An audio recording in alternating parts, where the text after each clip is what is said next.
On the Prowl, presented by Cardiac Cats. I'm your host, Jacob Shorba, and today I'm joined by Toriano, one of our former live stream guests and a fellow member of the Duval Faithful.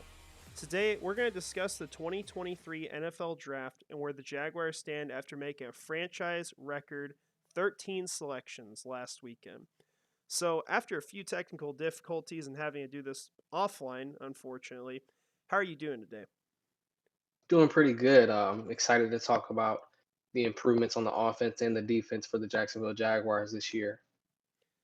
Yeah, absolutely. And it really, I mean, we just said this moments ago, but it felt like it was going to be a very offensive draft after the start. They Mhm. went all offense the first 2 days, didn't have a single defensive selection until the fourth round, but yet at the end of the draft, we're talking about having, what is it, 8 guys on defense ultimately when we look at Yep. this.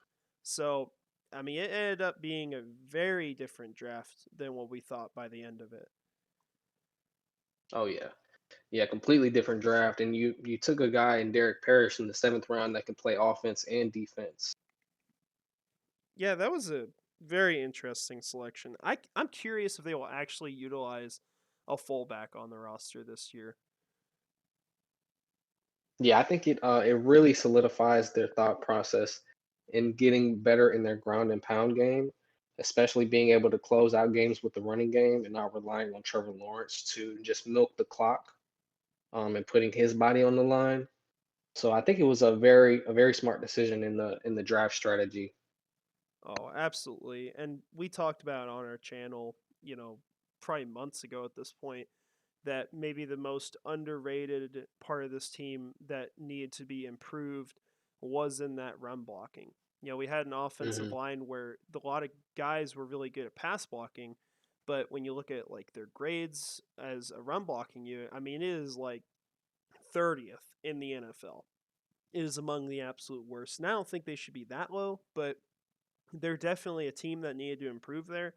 And every Yeah, single one of their selections on the first 2 days helps with that.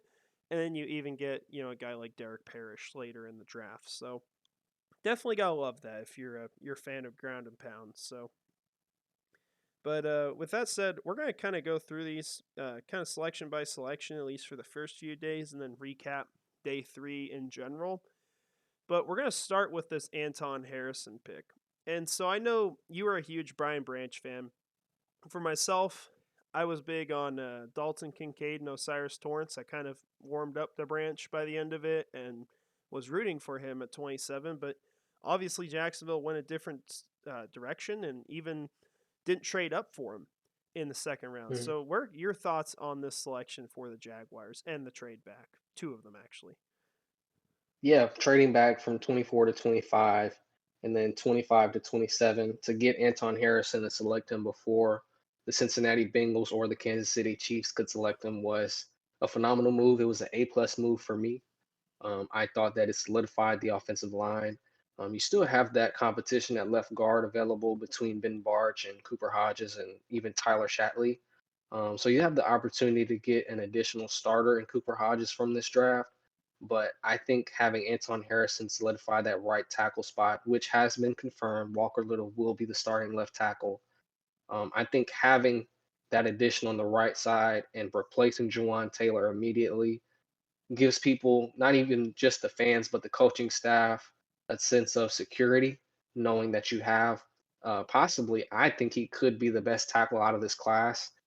We have a lot of Yeah. people that have had him ranked as their offensive tackle number one. So to get him at number 27, to trade back twice and gain additional assets was a great move for me. Um, my only issue with the trade backs was not being able to trade up again in day two or even day three to get guys that you really liked. And Trent Baalke has admitted that they tried to trade back up with at least 12 to 13 teams. It's really unfortunate that it didn't play out how they wanted, but that's the draft. But I really, really appreciated that Anton Harrison selection, and I think it was a really good move for Trevor Lawrence and this franchise. Yeah, I couldn't agree with you more on that. And I know one person that's got to be thrilled about this is Jordan DeLugo. And we already know that if you follow him on Twitter at all, because this was his guy pretty much from the Hmm. get go. and early on in the process, so I know he's pretty happy. But I like this selection a lot too. I thought Harrison was out of all the top guys, like probably the most underappreciated. We are talking about him Yeah. maybe not even being a first round selection, and he should have been. I mean, he was considered by teams in the teens of this draft. I mean, the Raiders were considering him at like what the 12th selection or somewhere around there. So, I mean, Exactly. he's a great player, and I think the kind of player he is too, especially with movement skills and how he can get going that way, helps a lot with this kind of scheme. He's a system fit, he's a culture fit, and the perhaps the most underappreciated part of the selection is how you impacted your contenders drafts. Not talking about division, but talking about the conference. Because you look at the teams they kept from getting a tackle: Cincinnati Bengals Mhm. and the Kansas City Chiefs. And while both those teams made really good selections along the defensive line instead, I think you're feeling a heck of a lot worse about your prospects against them if they're getting that second tackle they so desperately need. Exactly. And for you to be able to say you can contend in having one of the top 10, top 15 offensive lines in the league, depending on that left guard spot, I think you feel really confident going into the postseason with this lineup. Um, Whoever is starting at left guard, whether it be Ben Barch or even if Cooper Hodges is able to have a phenomenal first year, I would really like to see Ben Barch take that next step in terms of being a great pass blocker. I think he's a phenomenal run blocker. I think if he takes that next step, I think him being back in the line helps our run blocking tremendously, which we struggled with following his injury. I think he's able to bring something else to the table for the long term, and he has a phenomenal year. We can bring him back on an extension. But man, having one of those better lines that can run block and pass block, I think Harrison, has the potential to be one of the better right tackles that we've had in Jacksonville. Yeah, I think quite frankly that by the end of his time, just in his rookie contract, that he could be better than what Jawan Taylor was, especially just from the viewpoint that a tackle is supposed to help in the run game and the pass game. Because Jawan Hmm. was great as a pass protector last year. He had a couple games where he really fell apart, like the Philadelphia game. But at the same time, like, he was stout all season long. He was reliable. Where he really fell off for the team was in the run blocking, where he was considered. I think this was a stat from PFF. He had the most like bad run blocking plays in the NFL that season. It was negatively graded or something like that along those lines. And so definitely a bad stat to be involved in. Hmm. And I think what they did really helps with that because you get a guy who can pass block still and also offers a lot in the run game. You just hope that his prospects work out better than Jawan Taylor, who people thought would be a good run blocker out of college and ultimately hasn't become that in the NFL. Yeah. I got a question for you regarding this though, Okay. because you talked about Ben Barch with three tackles on the roster right now. Obviously Cam Robinson's future is kind of up for consideration. You don't know whether he's going to stay here, whether he's going to go. I think he'll go, but once he's back from his suspension, however long it is, do you think that Ben Barch starts on this offensive line, or do you think we're looking at a player like Robinson, who's kind of just SOL. Like he's probably not going to take the job from Anton Harrison at right tackle if they want to keep him there, and Walker Little's going to run away with left tackle most likely. You think Robinson shifts inside if he sticks around?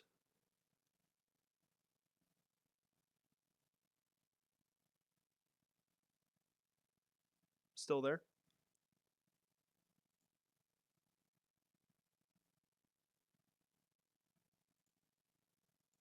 Um, I think I feel like I've seen a lot of chatter about what you would do with Cam Robinson once he returns. We don't know if he'll have a season-long suspension.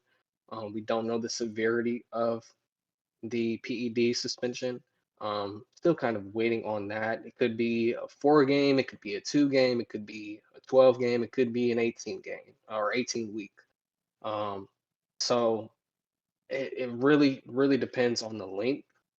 I think, and it also depends on Ken Robinson's injury, recovery. So I don't foresee them moving him to left guard. I would rather see them move on from him following this season. Yeah. Save that cap space, provide it for, if Josh Allen has a phenomenal year and Calvin Ridley has a phenomenal year, bring back your other guys. Bring back the guys that bring value at key positions. You have guys for the long term and Anton Harrison and Walker Little. You can find another guard or extend Ben Barch if he has a phenomenal year. He will come a lot cheaper than a Cam Robinson, and keeping him and moving him to left guard, playing him out of position. And you really want to save money for down the line when you do have to extend, guys from that 2021 class in Tyson Campbell, Walker Little, Andre Cisco. You're definitely going to have some talks about bringing Travis Etienne back. And we all know the chatter about extending running backs, but you have to have a plan in regards to extending those guys, which you had a phenomenal draft class in 2021, possibly the best ever in franchise history when you're talking about extending 5+ guys, maybe even 6.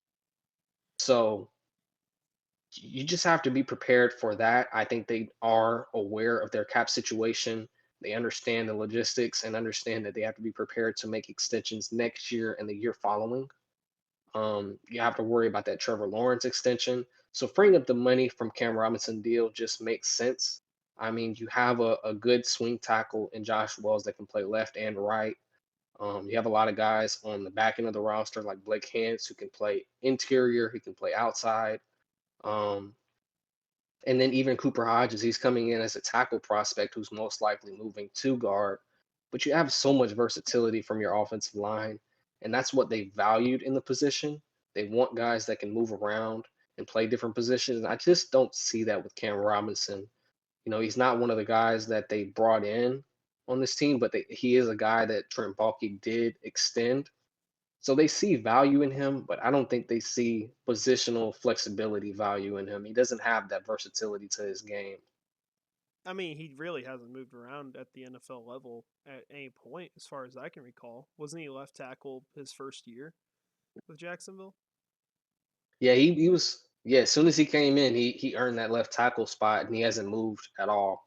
Yeah. And I don't recall him playing right tackle in college either.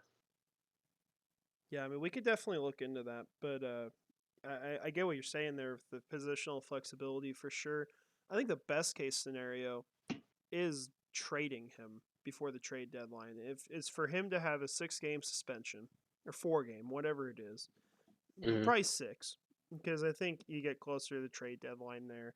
You don't pay him to play any snaps for your team, and the team gets desperate and trades for him because one of their tackles goes down, Hmm. and that team ultimately is paying 11 million for him once you factor in what he loses from the suspension. So what you gonna pay 11 million for a guy you feel like can start at left tackle and help out your team in a year that you feel like you can go all the way? Whatever team that is. I think the answer is yes. And then you get some kind of draft pick out of it.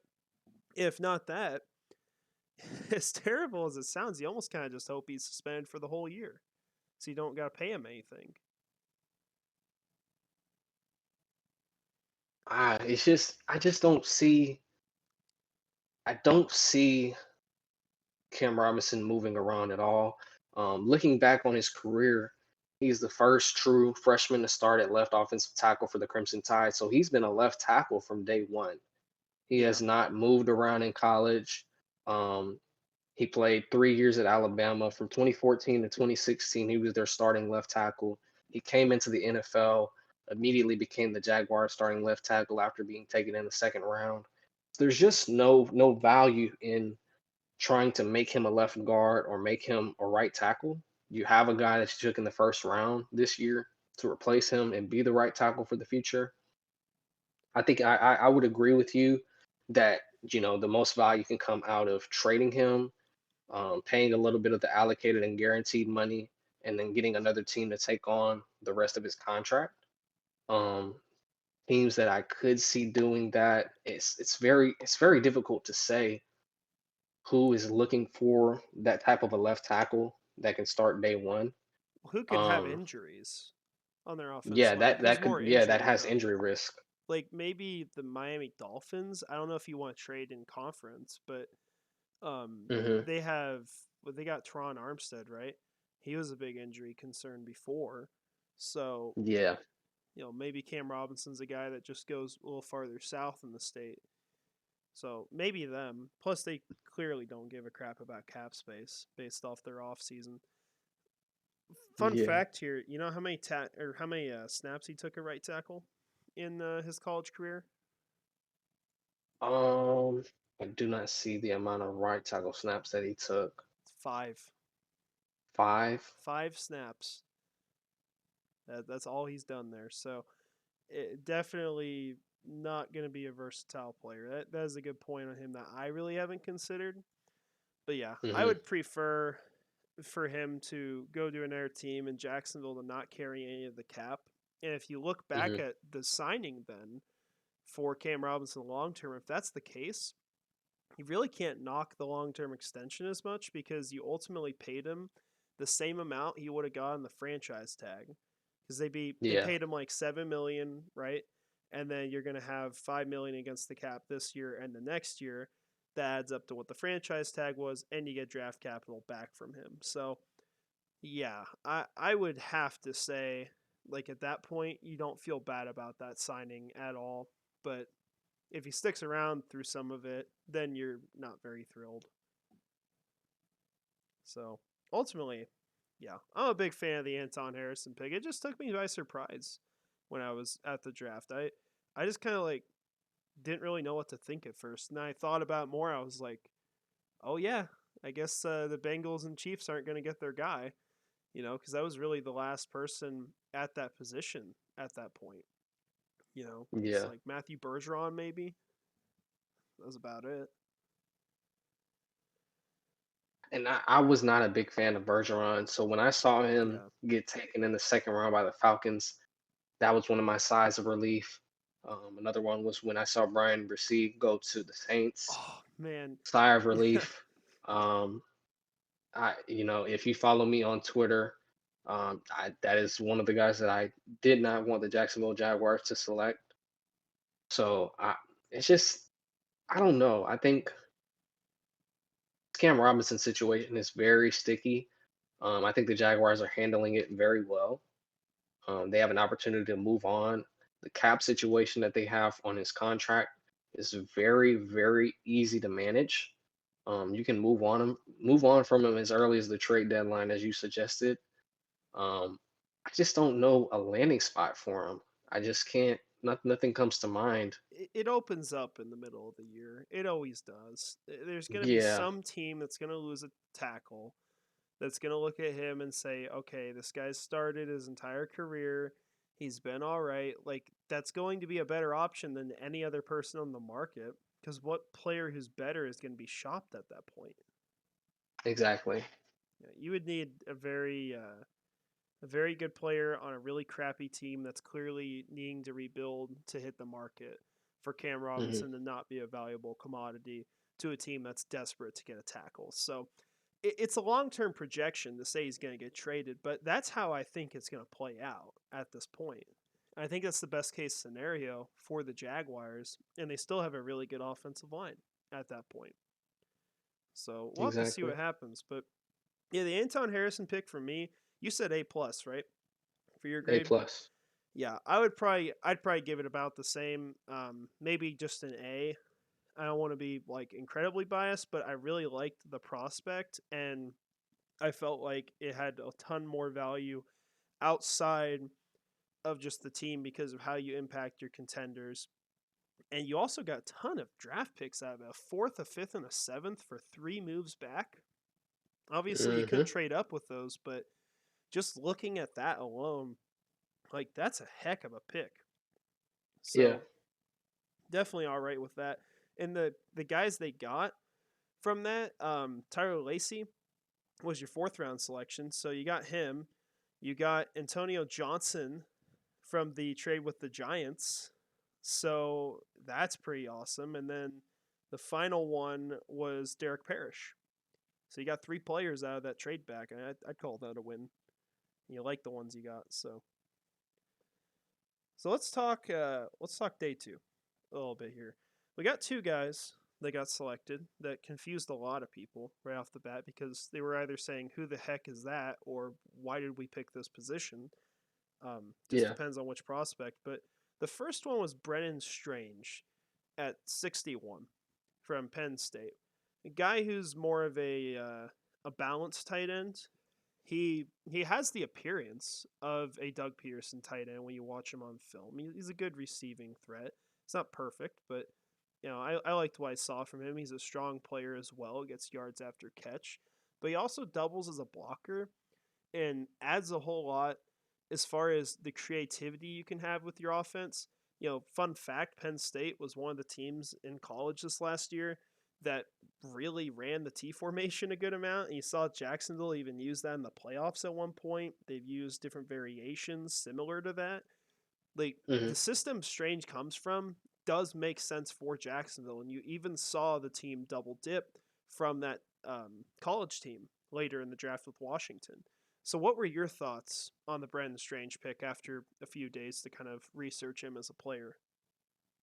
Yeah, I initially had a scouting report on Penn State's tight end, Brenton Strange.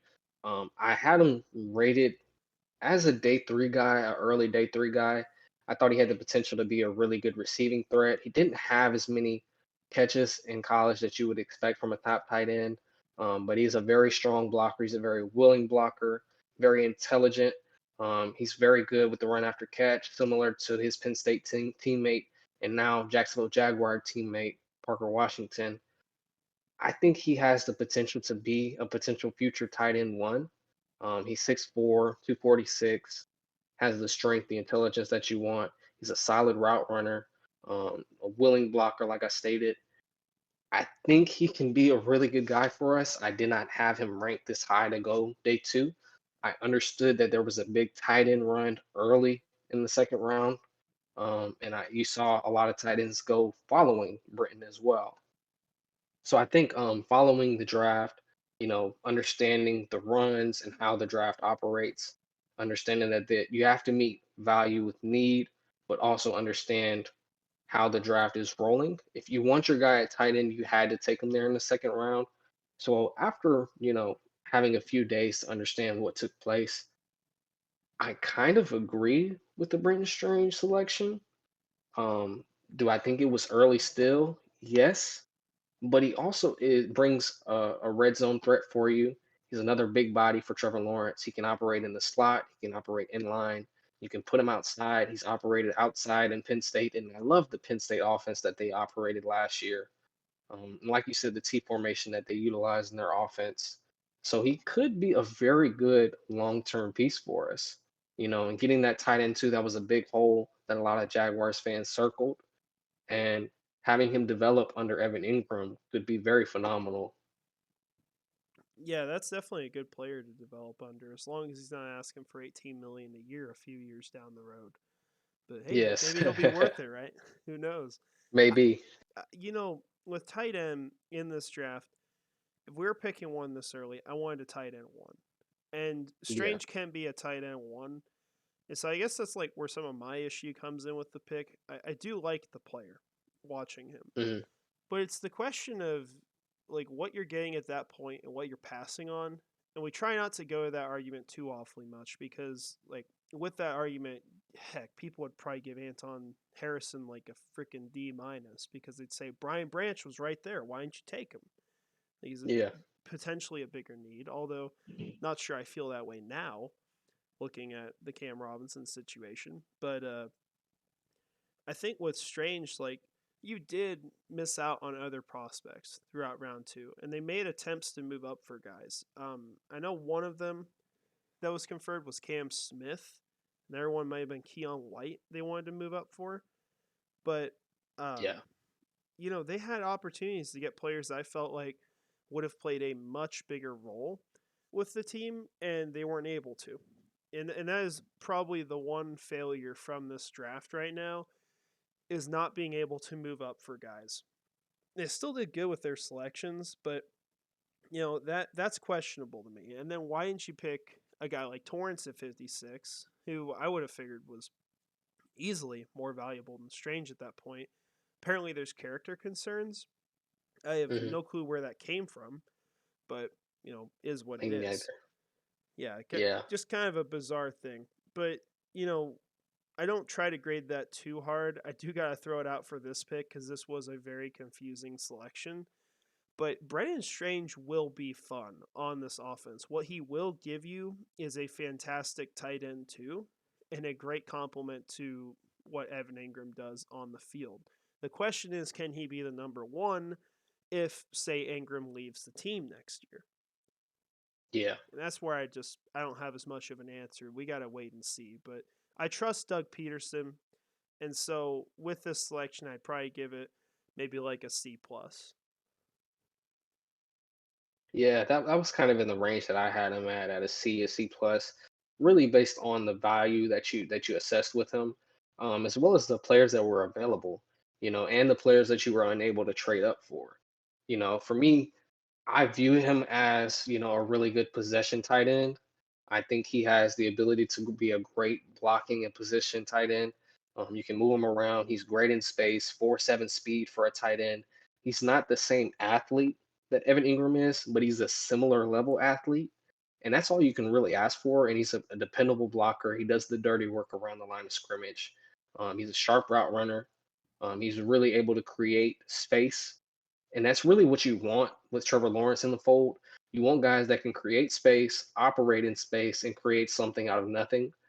And we'll get into it a little bit later, but that's also why I love the Parker Washington selection as well out of Penn State. So getting guys out of this Penn State offense that were able to work with Sean Clifford at quarterback and make something out of nothing each play is really what you want when you're adding value to an offense with Trevor Lawrence, because he can make something out of nothing. And if you add guys that can just be playmakers, you're creating, you're cooking, you know? Yeah. Yeah, and they definitely gave him a lot of playmakers. They gave him a lot of different weapons, and I think you feel good about the offense after this draft. Like you've got to. So Yeah. for sure. I will say I did just realize compared to my grade I gave this in our post draft video, it's gone up substantially with more time, and that is kind of part of this because unfortunately, as fans, we're biased and we justify these picks, even if they're bad. I'm not saying I think Strange is a bad pick, but that happens, where we do that. Hmm. If we look at another team's draft, like we look at the Detroit Lions with Jameer Gibbs, I give that an F minus at that point. Like even though F minus isn't a thing, I would give it an F minus. But fans of the Detroit Lions aren't going to give that pick an F minus. Like they're going to give it, oh, that's like a C plus or a B minus. So there's a little bit of bias involved. But I do like what he offers to the team. I think he's going to be a fun player, and that's a lot of what they brought into this team through the draft is a lot of really good role players. So Yeah. let's go on to Tank Bigsby now. Potentially the greatest name in this draft other than Bumper Pool. But I like this pick as far as the value you're getting there. You are getting a guy who was supposed to be gone the late second, early third. And actually, even with Strange, there was conversation about him going in the second to multiple teams. So that was apparently where he was supposed to land, according to how teams viewed him in the draft. But I think with Bigsby, you did get him later. You got a guy who complements ETN really well, gives you the ground and pound mentality that you're kind of missing on this team. So I like Hmm. it all for that.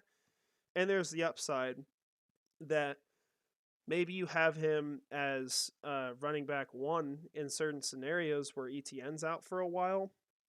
But maybe that's also just something they relegate to another player like Dearness Johnson and have Bigsby kind of stick in that change of pace role because we've seen teams do that. Yeah. Yeah. I think with Bixby, you have the chance to really just elevate this run game. I think, we saw a lot during the year that they wanted to conserve Travis Etienne for big plays, being able to just create space for him. But when you want to get in between those tackles and you're on 3rd and 1, or you're at the goal line, Trevor Lawrence and Travis Etienne, they were able to make really big plays last year out of nothing and get outside the tackle. But when you really need that guy to get in between the tackle and you don't want to risk doing a QB sneak with Trevor Lawrence, which we had to do a lot during last season, and sometimes it was pretty scary to see if he would fumble the ball or not. I Yeah, think you've really elevated this offense grabbing Tank Bigsby and even Brenton Strange, who is going to be a tremendous run blocker. Um, Adding Tank Bigsby just opens up your offense a little bit more. You can get those 3rd and 1s, you can get those goal line touchdowns, and even, we've seen him do it in that Auburn offense where they're in a 2nd and 8 and he breaks off for a huge run, just getting in between the tackle and making one guy miss. You know, Having a guy like that, plus Travis Etienne who can do the same exact thing, getting out in space and even especially getting outside the tackle. He was one of the better runners in terms of getting out in space, making multiple guys miss and going for 10, 20, 30 yards. This offense is really explosive. I think Tank Bigsby is a great number 2, a phenomenal number 3 if, a guy like Dearness Johnson really wins that number 2 role, which I had him winning that role before the draft. same. I feel really confident about this running back room. And like, Doug Peterson said, it is one of their stronger rooms. 100%. And this is a two-dimensional offense now in terms of they can run the ball and they can pass the ball. And last Hmm. year, we saw the talent in ETN. We saw that he could be great, but ultimately it wasn't working out. You had games where he just got shut down, especially like in the playoffs against Kansas City, where you need him in that game. Like you cannot just throw the ball the whole time. And Yeah. they had to pretty much just pass the whole game. They couldn't run ETN in certain situations. Now they're going to get a lot of guys back. They've improved. They've added through the draft, and every pick through those first 2 days helped out the run game in some way or another. So I definitely love that direction. Running back seemed kind of crazy at this point, but it makes more sense when you look at the prospect it is and the fact that with the way they were going, he should not have been available there and the kind of compliment he offers to the offense. So, um, yeah, I like that pick at the end of the day. I think it was a good selection for Jacksonville. Yeah, for me, I thought it was a really good selection. I had it at a B minus. I do think that Tank was one of the top 5 running backs in this class. So to get him in the 3rd round is a good value, but there were also bigger positions of need available in the 3rd round, Yeah, and I Clark think that Phillips. yeah, Clark Phillips was right there. You had the opportunity to still trade up and get a couple of guys at the edge position that would have been great values. Um, even at guard, you had a couple of guys at guard that were there. Chandler Zavala was there still. He went in the 4th round. You had a couple of guys that really, have potential to be impact starters. But I still love Tank Bigsby in this running back room. Could be a great running back too with Travis Etienne. Hopefully he's able to win that job over Dearness Johnson and Jermichael Hasty. And I think this selection really does move Sid Connor to being a practice squad guy or just being a special teams guy. He does still bring special teams value, but this selection really shows that, they want to go a different direction as far as who's going to be that goal line back. Yeah, it's gonna hurt my fantasy team unfortunately, but it's all right. I'll adjust. Now we've got even after talking to 3 people on here, there's 10 people left on this list. I do want to generally ask here, just to kind of recap this. First of all, if you feel like the defensive selections made throughout day 3 are enough to really move the sticks on defense at all, or like what kind of value they add. And then Mhm. I want to talk also about Antonio Johnson because that was the pick that people got the most excited about, I think, throughout this draft, other than maybe Anton Harrison at 27. And Yeah. I think it's important to discuss that and evaluate how the Jaguars probably see him compared to how we do as fans, because I think there is a difference there. So, as far as who they picked on defense, how do you think they kind of improved that side of the ball, and do you think it did much for them? I feel like we did improve depth wise. I think we have a ton more depth on the interior, on pass rush, and even in the slot. You add a linebacker 4 or 5 in the fourth round of Ventrell Miller, who has great special teams value. He was my lowest graded player out of this draft class. I gave him a D. In terms of best player available, the draft value, where he was in terms of the overall draft rankings, not just my personal rankings, but overall, um, whether it be ESPN, PFF, all the big networks. Um, I kind of understood the value of taking him, but I only see him as a run blocker and a special teams guy. He's a downhill tackler. And then moving on to Tyler Lacey, I have an A grade on him. I think he fills that smooth role if you're unable to re-sign him. I think he's a tremendous value in the fourth round. I had an early fourth round grade on him, getting him in the late fourth round. Phenomenal. Yasir Abdullah, designated pass rusher, day one, I believe. You can play him in that Hassan Reddick role. I had an A plus grade on him here. I had him at a third round grade, honestly. Um, just the physical tools that he brings. He is 6'1", but we have seen success from smaller pass rushers. From what Trent Baalke said, they will be using him kind of like a designated pass rusher. He still has to earn that role, but the role is there if he takes it. So I thought it was a home run hit right there. He had Um, production too. That was a a big thing to ton point of out. production, a ton of production. Yeah. So I love his speed. He's 4.4 speed, able to operate in space, which our outside linebackers have to do in this complex defense.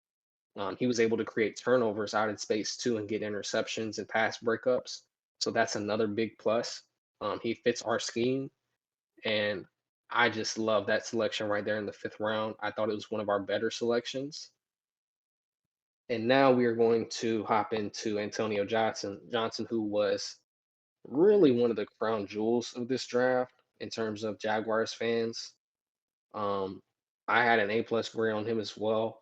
You got I to. thought he was a second round selection at worst.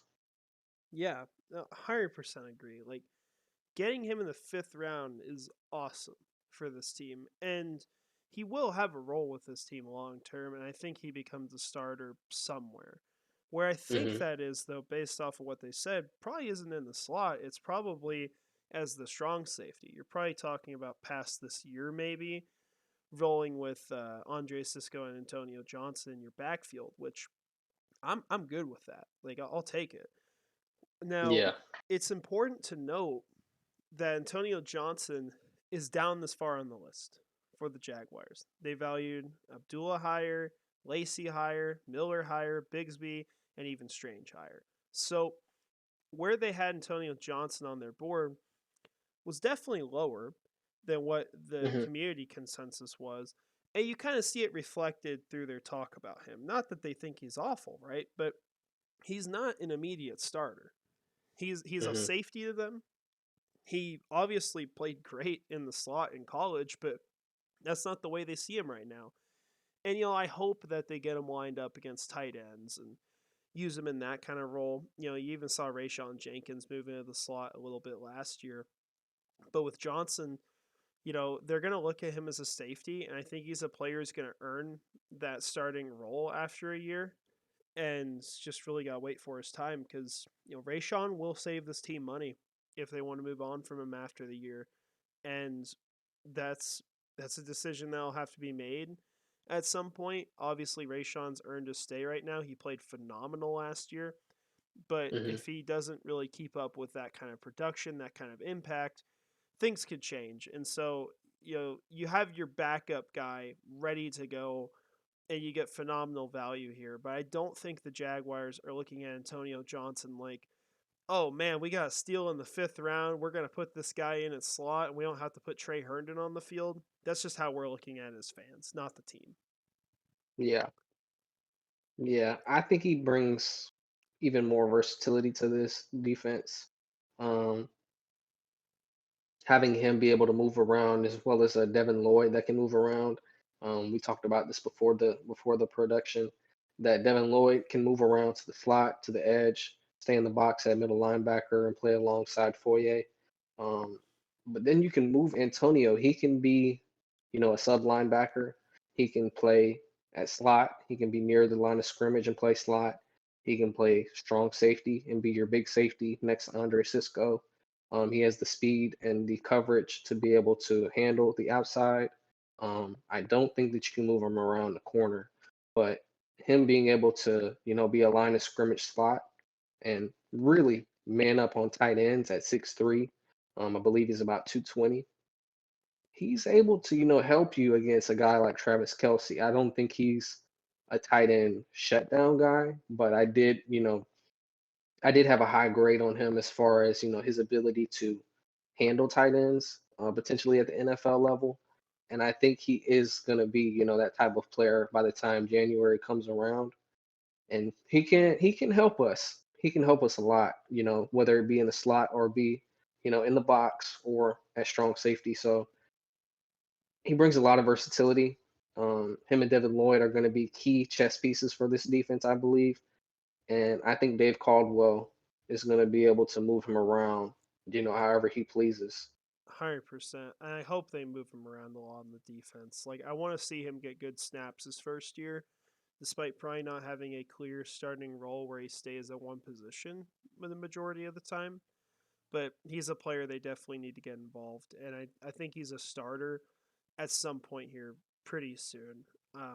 But what we have to absolutely make clear is that this is probably a pick you're going to need a lot of patience with as far as wanting him to be a starter on this team. You could have Hmm. looked at him before the draft without knowing where he went. If you were told Antonio Johnson goes to the Jaguars, you're thinking, okay, this guy's a starter. Like, that's for sure. But that's just not going to be the case, most likely. And so we're probably going to watch people start over him. He's probably not going to get a ton of snaps early on, but it's just going to be kind of a waiting game. And you just hope by the time that they get to the playoffs that he's got a nice role on this defense because I think he can make an impact and help out. We mentioned earlier, too, note this from the Giants. That is part of that trade from 24 to 25. One Hmm. selection they moved back and they got Antonio Johnson out of that and then Derek Parrish.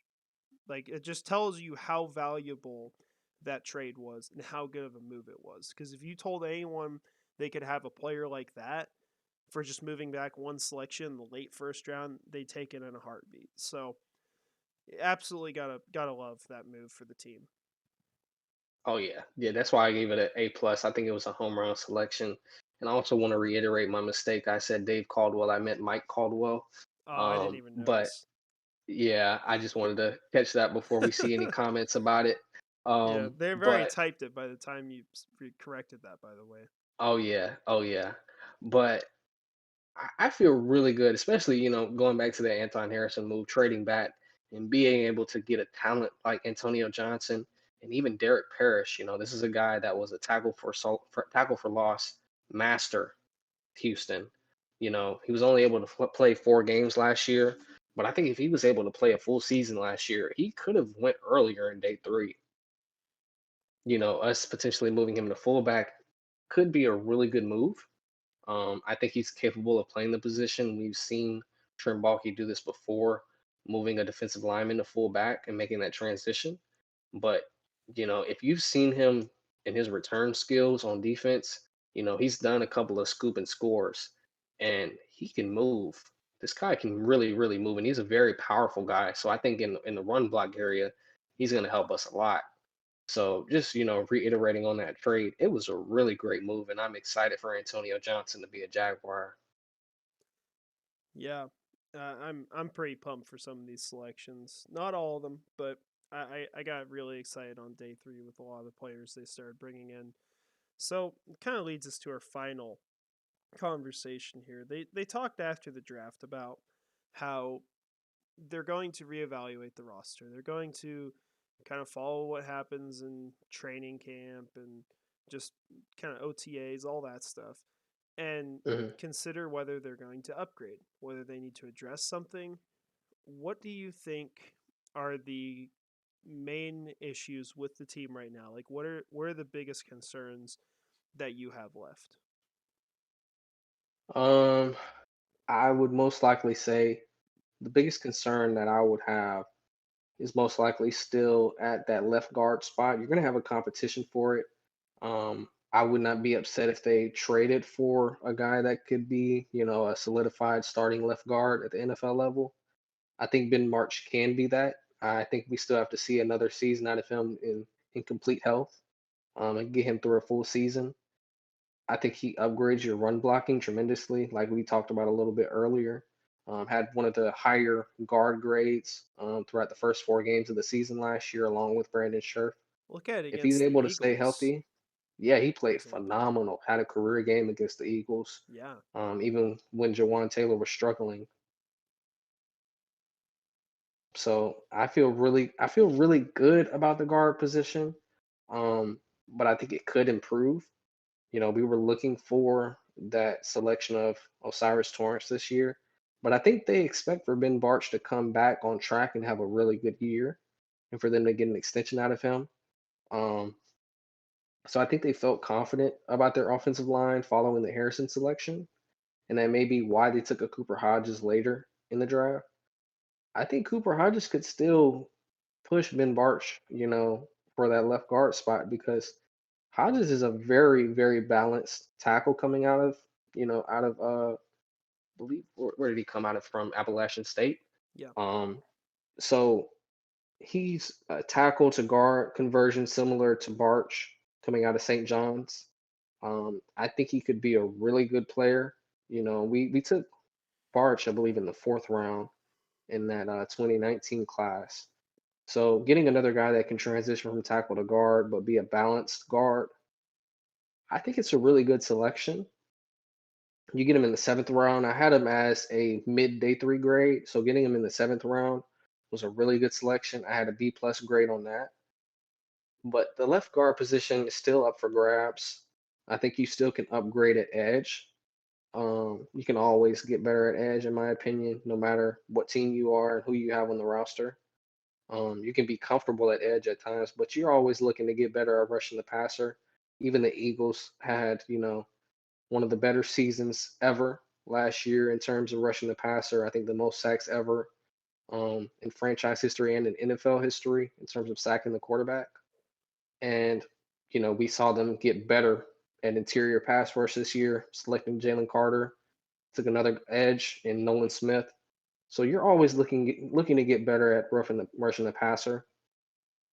So I think you look at the free agent market. Yannick Ngakwe is a name that's been talked about a lot. He even sparked some rumors, tweeting that he's coming back. You got guys like Frank Clark still available somehow. I was really looking forward to see if we could bring in a guy like Puna Ford, bring some more interior pass rush, but he just signed with another team. I think it's the So Bills. there's guys still available, and Zadarius Smith is going to be on the trade market. I was hoping that we could trade for him or Abuda Baker during the draft, but it didn't work out that way, obviously. So I mean, there's a lot of options. There's a lot of options out there. Yeah, 100%. The spot I would be looking at the absolute most right now is corner because Hmm. the slot is still a concern for me. Like Herndon can start if you need him to start, and he'll be okay. You don't want him to be your starter. You want to be better, but you can get away with it. But what you can't get Yeah. away with is Darius Williams going down or Tyson Campbell going down because you're either moving Hmm. Herndon out there and then someone else in the slot, which who knows who that is. And then, I mean, it could be actually probably one of these picks, probably Hallett, but you're talking about doing something like that or having Monteric Brown at outside cornerback. and I'm not comfortable with that at this point. Like those guys are either not going to be at the point where they can do that ever, or they still need development to get there. So Mhm. if there is a corner that hits the market that can play inside and outside, I am 100% pursuing them. I think the one guy that makes the most sense right now in free agency would be someone like Casey Hayward. Now, Yeah. if you want to make a move where you're comfortable, say putting Williams back in the slot, which I don't think is the best scenario for the team. But if you want to go after a corner to just add to the outside that's probably primarily going to play there, Rock Sin is also available on the market, and Mhm. he could be a pretty good guy to get in at outside cornerback. But obviously, then you're putting Williams back inside. However, if a cornerback goes down the outside, Williams is a really great backup. So your backups are resolved in that scenario. You just got to stomach Williams in the slot, and clearly they're willing to do that if the right person hits the market. Because you look at how they pursued Darius Slay this offseason when they thought he was available. I mean, I obviously think they Slay's were not a slot. on Byron Murphy this offseason as well. I never heard of rumors about them like talking to him, but he would have made sense. He would have been a really good pick, and he's a young guy still too. Yeah, right now Yasin they've got at 9 million a year for his projection, and I think that just goes down every day with how long it's taken. So he's a guy I would not be one bit mad about. You just gotta hope that Williams plays well in the slot. Now Has outside, yeah, Yasin hasn't really played in the slot, has he? he really is not.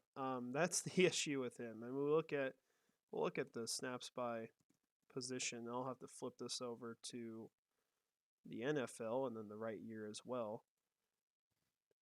So he's played last year. He played more in the box than he did in the slot. He played Mm, 44 snaps in the slot, and in 2021 it was 20.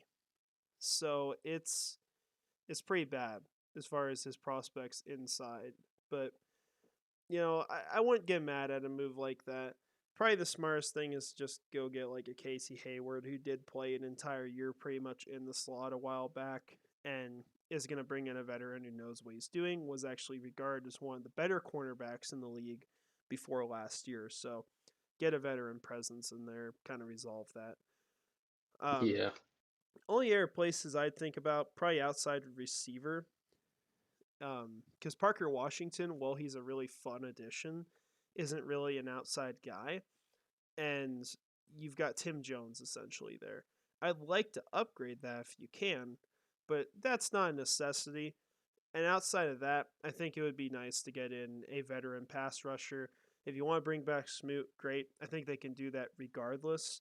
But Justin Hmm. Houston is a name I'm 100% watching because I think he's the kind of player you add to impact that whole unit and also just get a ton of production out of. Guy had like 9 sacks last year on a what $3.5 million deal. So yeah, that's pretty good production, I'd say. Yeah, very good. Elite, if not It, for, especially as a designated pass rusher. yeah, part-time role, 500 snaps a year. His sacks per snap, it's kind of hard to say. It was almost on par with with what he did when he like set the record or came within like a sack of the record back in 2014. Hmm. So he's still pretty freaking good.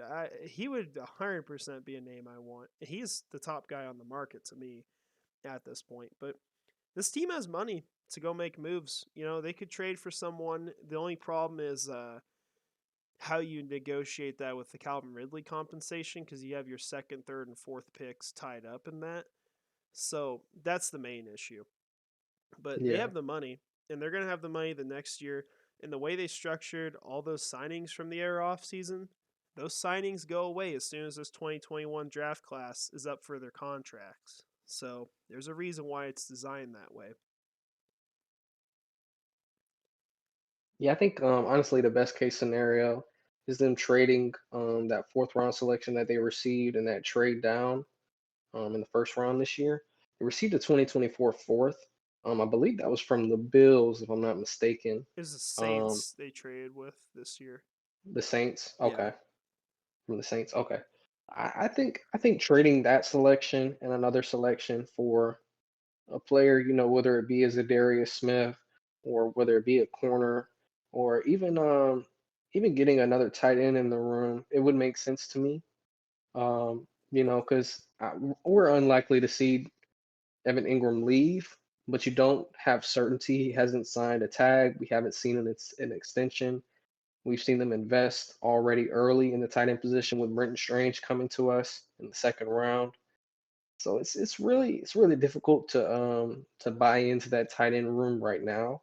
You do have Evan Ingram, you have Brenton Strange, you have Luke Farrell, but Luke Farrell is, I think he's great as a third tight end and being a blocking tight end, an extension of the offensive line. You have three guys that can really be a good tight end room, but you still have to extend or bring back Evan Ingram on that tag. So Yeah. it's just really, really, really, they're really in a bind with that right now. But if Evan Ingram is here on a long-term extension, you have a really good tight end room. Yeah, and you have a tight end room that complements really well and kind of gives them everything they want at that position. So I feel good about it. I believe that Ingram's going to stick around long term. I think it's just going to get done at some point. The question is when.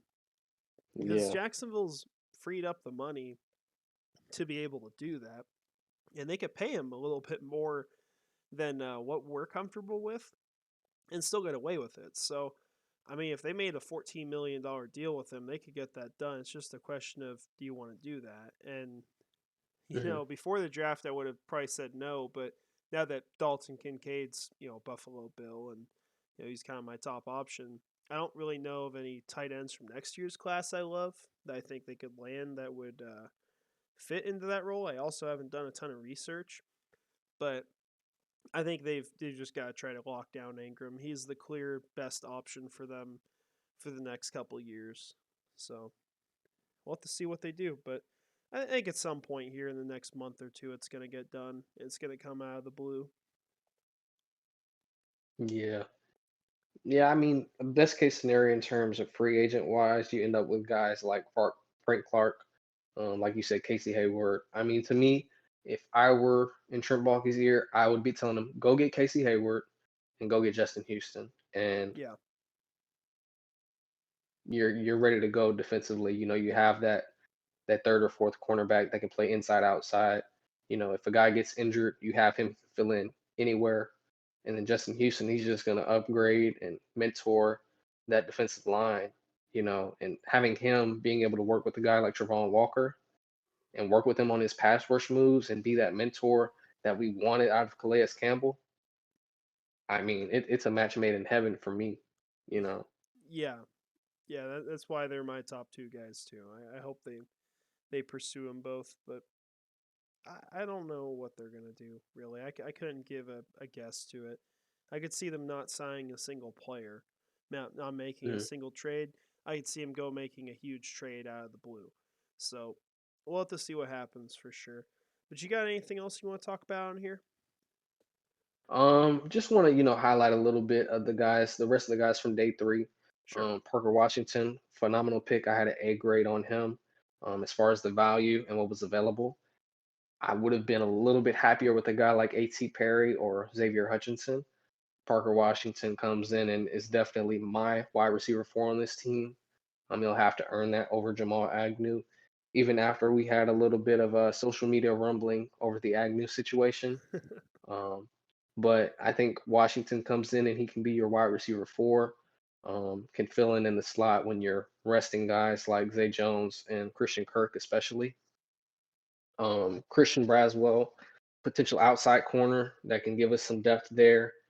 Challenge Monteric Brown and Gregory Jr. for that, one of those depth corner spots. Eric Hallett, C plus grade I had on him. He could definitely be, a slot corner for you. Can play safety, be that nickel, provide special teams value as a gunner.